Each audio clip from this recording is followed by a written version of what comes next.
વિદ્યાર્થી મિત્રો, આ મોડેલ પ્રશ્નપત્ર 80 ગુણનું છે અને નવી બ્લુપ્રિન્ટ મુજબ તૈયાર કરવામાં આવેલું છે। સૌપ્રથમ પ્રશ્ન નંબર 1, નીચે આપેલ લક્ષણોને આધારે અંગોને ઓળખો। 1, મારામાંથી પસાર થઈને જ ખોરાક જઠરમાં પ્રવેશે છે। જવાબ થશે અન્નનળી।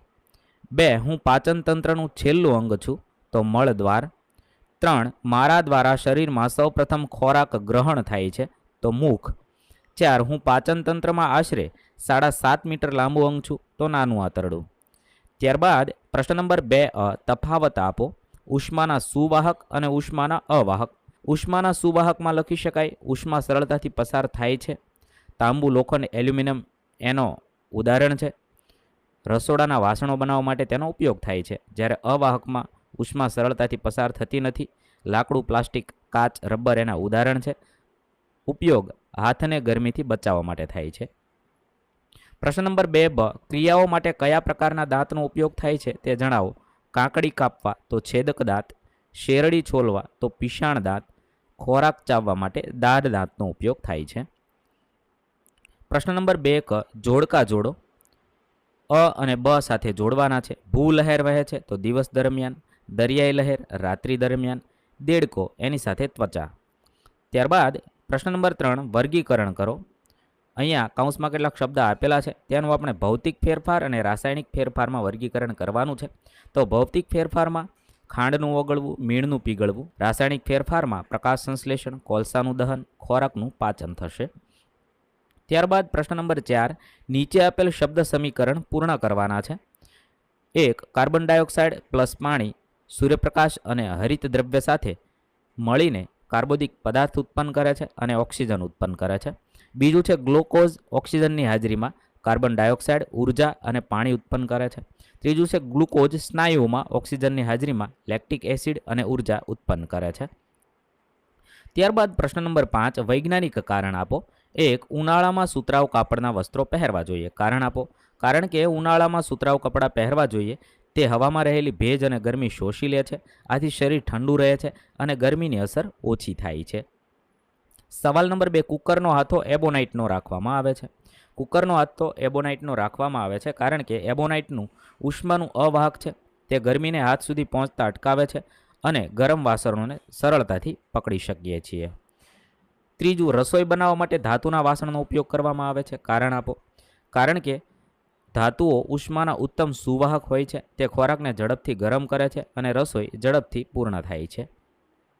4, બરફને લાકડાના વહેરમાં રાખવામાં આવે છે। કારણ આપો। બરફને લાકડાના વહેરમાં રાખવામાં આવે છે કારણ કે લાકડું ઉષ્માનું અવાહક છે, તે બરફની ગરમી મેળવવાની ગતિ ધીમી કરે છે, જેથી બરફ લાંબા સમય સુધી ટકી રહે છે। 5, ક્લિનિકલ થર્મોમીટરમાં ખાંચ જોવા મળે છે। કારણ આપો। કારણ કે જેથી પારો ખસકે નહીં અને તાપમાન ચોક્કસ અને યોગ્ય રીતે માપી શકાય એટલા માટે। ત્યારબાદ 6, કારખાનાઓમાંથી નીકળતા કચરાને પાણીમાં વહેવડાવવા કરતાં તટસ્થ કરવામાં આવે છે। કારણ કે તે કચરામાં રહેલા અમ્લ અથવા ક્ષારને નષ્ટ કરે છે, આથી પાણી પ્રદૂષિત થતાં અટકે છે અને પર્યાવરણ સુરક્ષિત રહે છે એટલા માટે।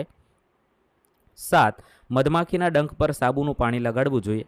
કારણ કે મધમાખીનો ડંખ અમ્લીય હોય છે, સાબુનું ક્ષારીય પ્રકૃતિ ધરાવે છે, જે ડંખને તટસ્થ કરે છે અને દુખાવો ઘટાડે છે। પ્રશ્ન નંબર 6 અમીબાની આકૃતિ દોરી નામ નિર્દેશન કરવાનું છે। મેં અહીંયા અમીબાની આકૃતિ આપેલી છે, પાઠ્યપુસ્તકમાંથી લઈને આ મુજબ તમે અમીબાની આકૃતિ અને નામ નિર્દેશન કરી શકો છો।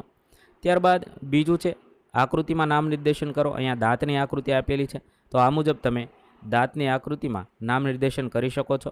છેદક દાંત, રાક્ષી દાંત અને દાઢ દાંત, અગ્રદાઢ અને પાછળની દાઢ એ મુજબ વર્ગીકરણ કરશો। ત્યારબાદ પ્રશ્ન નંબર 7 નીચેના પ્રશ્નોના જવાબ આપો। 1, લોખંડને કટાતું અટકાવવાના ઉપાય જણાવો। તો પેઇન્ટ અથવા તેલથી આવરી લેવા જોઈએ। ઝીંક અથવા ક્રોમિયમનું પડ ચડાવવું, જેને ગેલ્વેનાઇઝ કહે છે। લોખંડને પ્લાસ્ટિક અથવા રબરથી લપેટવું જોઈએ। વેક્યુમ અથવા સૂકી જગ્યાએ જ રાખવું જોઈએ, જેથી આર્દ્રતા ટાળી શકાય। બીજું છે રાસાયણિક ફેરફારો આપણા જીવનમાં કઈ રીતે મહત્વના છે તે સમજાવો। તો ખોરાક પાચન માટે, શ્વસન માટે, ઉર્જા ઉત્પન્ન કરવા માટે, દવા બનાવવા માટે, શરીરના રોગ નાશ કરવા માટે, ઉદ્યોગોમાં નવા પદાર્થો અને ઉપકરણો બનાવવા માટે, વાસણ, કચરો તથા તટસ્થ કરવા, પાણી શુદ્ધ કરવા માટે રાસાયણિક ફેરફારો આપણા જીવનમાં જરૂરી છે। પ્રશ્ન નંબર 7 સંકલ્પના સ્પષ્ટ કરો। જારક શ્વસન। તો જારક શ્વસનમાં ઓક્સિજનની હાજરીમાં ખોરાક ખોરાક એટલે કે ગ્લુકોઝ દહન થાય છે. આ પ્રક્રિયામાં ઉર્જા અને કાર્બન ડાયોક્સાઇડ તથા પાણી ઉત્પન્ન થાય છે. ઉદાહરણ તરીકે માનવ શરીરમાં શ્વસન, ગ્લુકોઝ, ઓક્સિજન, કાર્બન ડાયોક્સાઇડ, પાણી અને ઉર્જા ઉત્પન્ન થાય છે. બીજું છે અજારક શ્વસન. અજારક શ્વસનમાં ઓક્સિજન વિના ખોરાકનું દહન થાય છે. આ ક્રિયામાં ઉર્જા થોડી માત્રામાં ઉત્પન્ન થાય છે અને લેક્ટિક એસિડ અથવા એથેનોલ તથા કાર્બન ડાયોક્સાઇડ ઉત્પન્ન થાય છે. ઉદાહરણરૂપ છે દહીં બનાવતી વખતે બેક્ટેરિયા દૂધમાં ગ્લુકોઝને ઓક્સિજન વિના દહન કરે છે, લેક્ટિક એસિડ બનાવે છે. આથી દૂધ દહીંમાં ફેરવાય છે. સૂત્ર છે દૂધ, બેક્ટેરિયા, દહીં અને ઉર્જા. પ્રશ્ન નંબર 7 ક વિકલ્પ પસંદ કરો. 1. ચરબીનું સંપૂર્ણ પાચન ખાલી જગ્યામાં થાય છે. 4 ઓપ્શન છે. સાચો જવાબ થશે ક નાના આંતરડામાં થાય છે. 2. નીચેના પૈકી કયો રાસાયણિક ફેરફાર છે? 4 ઓપ્શન છે. સાચો જવાબ થશે દૂધનું દહીં બનવું. 3. લીંબુનો રસ કયા પ્રકારનો પદાર્થ છે? 4 ઓપ્શન છે. જવાબ થશે અ એસિડ પ્રકારનો પદાર્થ છે. પ્રશ્ન નંબર 8 માગ્યા મુજબ જવાબ લખો, ગમે તે 4. 1. પર્ણમાં સ્ટાર્ચની હાજરી કેવી રીતે ચકાસશો? 1. તાજા પર્ણની કાપ કાઢો. પર્ણને સારી રીતે સાફ પાણીથી ધોઈ લો, જેથી ધૂળ કે કચરો દૂર થઈ જાય. પર્ણના ટુકડાને પ્લાસ્ટિક અથવા કાચની પ્લેટ પર મૂકો. થોડું આયોડિન પર્ણ પર નાખો. પર્ણમાં સ્ટાર્ચ હશે તો નીલું કાળો રંગમાં ફેરવાશે. આ પરીક્ષણને આયોડિન ટેસ્ટ કહે છે. આ ક્રિયા દર્શાવે છે કે પર્ણમાં સ્ટાર્ચ હાજર છે કે નહીં, જે પ્રકાશ સંશ્લેષણની પ્રક્રિયામાં બને છે. 2. વાસી બ્રેડ પર ફૂગની હાજરી તપાસવા તમે કઈ પ્રવૃત્તિ કરશો? થોડું વાસી બ્રેડ લો, તેને એક ગ્લાસ કે પ્લાસ્ટિકના બેગમાં મૂકવાનું છે. થોડું ભેજ ઉમેરવાનું છે અને બેગ બંધ કરી દેવાની છે. બ્રેડને ગરમ અને ભેજવાળી જગ્યા પર 2-3 દિવસ માટે રાખવાનું છે. પછી તેને ખોલીને ધ્યાનથી તપાસો. તમે બ્રેડ પર સફેદ અથવા કાળો અથવા લીલો ક્વક એટલે કે મોલ્ડ જોઈ શકશો. આ કવક અને ફૂગ સૂક્ષ્મજીવો છે જે ભેજ અને વાસી માટીમાં ઝડપથી વધે છે. માઇક્રોસ્કોપથી જોવામાં વધુ સ્પષ્ટતા મળશે. 3. પ્રકાશ સંશ્લેષણની પ્રક્રિયા માટે સૂર્યપ્રકાશ જરૂરી છે તે દર્શાવતી પ્રવૃત્તિ. તો એક તાજા પર્ણ પસંદ કરવાનું છે, તેના 2 ટુકડા કરવાના છે. એક ટુકડાને કાચની પ્લેટ પર ખુલ્લી જગ્યાએ રાખવાનો છે જેથી સૂર્યપ્રકાશ મળે, અને બીજો ટુકડો કાગળ કે એલ્યુમિનિયમથી ઢાંકી દેવાનો છે જેથી પ્રકાશ ન પહોંચે. બંને ટુકડાને લગભગ સમાન સમયે રાખો, જેમ કે 3-4 કલાક. ત્યારબાદ બંને ટુકડામાં સ્ટાર્ચની હાજરી ચકાસો આયોડિન ટેસ્ટથી. ખુલ્લા પર્ણમાં સ્ટાર્ચ દેખાશે અને ઢાંકેલા પર્ણમાં સ્ટાર્ચ દેખાશે નહીં. આ પરીક્ષણ સાબિત કરે છે કે પ્રકાશ સંશ્લેષણ માટે સૂર્યપ્રકાશ જરૂરી છે. 4. જમીનને ફળદ્રુપ બનાવવા માટે તમે કેવા પગલાં લેશો? તો કરવાનો છે. જરૂરિયાત મુજબ પાણીની વ્યવસ્થા કરવાની છે. ઋતુ પ્રમાણે ખેતી માટે યોગ્ય પાક પસંદ કરવાના છે. 5. કાગળને કાપીને ટુકડા કરવા માટે ભૌતિક ફેરફાર છે. પ્રવૃત્તિ દ્વારા સમજાવો. એક કાગળ લેવાનો છે, તેને કાતર વડે કાપવાનું છે, નાના ટુકડા બનાવવાના છે. આ પ્રક્રિયામાં કાગળનો માત્ર આકાર અને કદ બદલાયો છે, પદાર્થની રાસાયણિક રચના બદલાતી નથી. કાપ્યા પછી કાગળ તે જ કાગળ રહે છે અથવા નવા પદાર્થનું સર્જન થતું નથી. તેથી આ એક ભૌતિક ફેરફાર છે. પ્રશ્ન નંબર 9 હળદર પત્રનું નિર્માણ તમે કેવી રીતે કરશો? તેની એસિડ અને બેઝ પર શું અસર જોવા મળે છે? હળદર પત્રનું નિર્માણ છે ખૂબ સરળ છે. થોડા કાગળના ટુકડા લેવા છે. દરેક ટુકડામાં હળદર છાંટવાની છે અથવા હળદરનું પાણી બનાવવાનું છે. તેની અંદર કાગળ બોળવાના છે અને પછી સૂકવી દેવાના છે. સુકાયા પછી હળદર પત્ર તૈયાર છે. હળદરના રસમાં રહેલા રાસાયણિક તત્વો કાગળને રંગ આપશે. તે ખૂણાઓમાં ખાસ અસર કરશે. હળદર પત્રની એસિડ બેઝ પર અસર જોઈએ તો એક પ્રાકૃતિક પીએચ સંકેતક છે જે એસિડ અને બેઝની પરિસ્થિતિમાં રંગ બદલે છે. એસિડમાં હળદર પત્ર પીળા રંગનો રહે છે, ઉદાહરણ તરીકે લીંબુનો રસ, વિનેગર વગેરે. અને બેઝમાં હળદર પત્ર ભૂરા કે બ્રાઉન રંગમાં બદલાય છે, ઉદાહરણ તરીકે સુડાના પાણા, સાબુનો દ્રાવણ અથવા ભૂકી પણ તમે લઈ શકો છો. 3. પ્રયોગનો સારાંશ. હળદર પત્ર એક સરળ અને સસ્તું પ્રાકૃતિક ઉપકરણ છે જેના માધ્યમથી અમે કોઈ દ્રાવણ એસિડિક છે કે બેઝ તે સરળતાથી જાણી શકીએ છીએ. આ પ્રકારનો પ્રયોગ શાળામાં રસાયણ વિજ્ઞાનનો મજબૂત આધાર બની શકે છે. ત્યાર પછી પ્રશ્ન નંબર 10 માગ્યા મુજબ જવાબ લખો. 1. ધાતુમાં થતું ઉષ્માનું વહન તપાસવા માટેની પ્રવૃત્તિનું વર્ણન કરવાનું છે. સામગ્રી છે ધાતુની લાંબી પટ્ટી, જેમ કે લોખંડ, તાંબુ અથવા એલ્યુમિનિયમ. મીઠું અથવા હળદરનો પાવડર લઈ શકાય.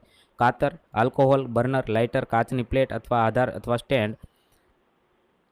પ્રયોગના પગલાં. લોખંડની પટ્ટીને સપાટ સપોર્ટ પર જાળવો. પટ્ટીના એક કાંઠા પર હળદર કે મીઠું લગાવો. બીજા કાંઠાને આગના સ્ત્રોત પાસે લાવો, જેમ કે આલ્કોહોલ, બર્નર વડે ગરમ કરો. થોડી વેળા પછી કાંઠા પર રહેલું હળદર અથવા મીઠું ધીમે ધીમે ગરમી સુધી પહોંચતું જશે. આથી સ્પષ્ટ થાય છે કે ઉષ્મા ધાતુમાં ઝડપથી વહે છે. વૈજ્ઞાનિક સમજાવટમાં લખી શકાય. ધાતુમાં અણુઓ નજીક નજીક ગોઠવાયેલા હોય છે અને તે ઉર્જા ઝડપથી એક અણુથી બીજા અણુ સુધી પહોંચાડે છે. આ પ્રક્રિયાનું ઉષ્માનું વહન કહે છે. ધાતુઓના ઉષ્મા વહન કરવાની ક્ષમતા ખૂબ સારી હોય છે, તેથી તેઓ રસોડામાં વાસણ બનાવવા માટે ઉપયોગમાં આવે છે.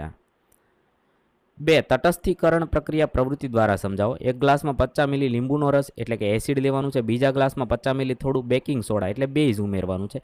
બેકિંગ સોડા ઉમેરી લીંબુના રસમાં નાખવાનું છે. થોડી જ વેળા પછી બબલ્સ અને ગેસનું ઉત્પન્ન થાય છે. આ પ્રક્રિયામાં એસિડ અને બેઝનું પરસ્પર ક્રિયા થવાથી નવો પદાર્થ લૂણ અને પાણી એટલે કે મીઠું બને છે.